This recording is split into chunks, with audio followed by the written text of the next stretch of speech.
তার বিরুদ্ধে অনেক চক্রান্ত করেছে।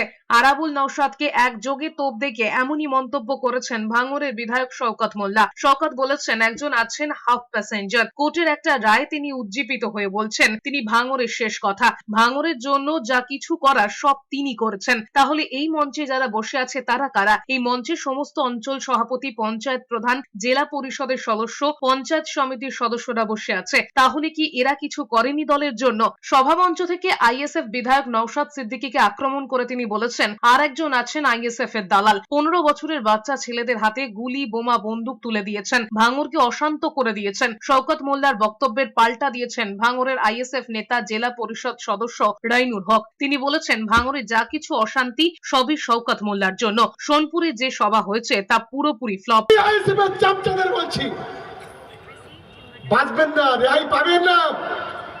তৈরি তৃণমূল কংগ্রেস মাটির ভিতরে থাকলেও খুঁজে বের করে নিয়ে আসবে।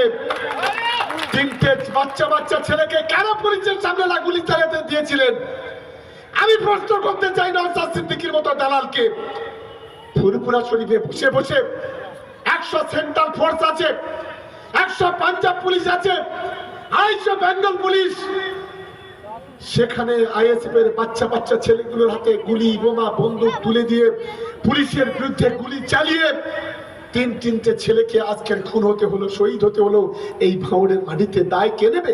কংগ্রেসের শওকত মোল্লা তিনি জনশূন্য হয়ে যাচ্ছে, তার পিছন থেকে আস্তে আস্তে তৃণমূল কর্মীর বন্ধুরা মুখ ফিরিয়ে নিচ্ছেন। ভাঙড়ে যেভাবে রাহাজানি অত্যাচার বিগত কয়েক বছর ধরে চালাচ্ছে, সেই কারণে এরকম হুমকি, শাসানি কথাবার্তা বলে আইএসএফদেরকে দমানোর চেষ্টা। কংগ্রেসের ভাঙড়ে ঘরে আগুন লেগে গিয়েছে, আগে উনি ওনার ঘরটা সামলা, তারপর আইএসএফের সঙ্গে উনি লড়ে নেবে।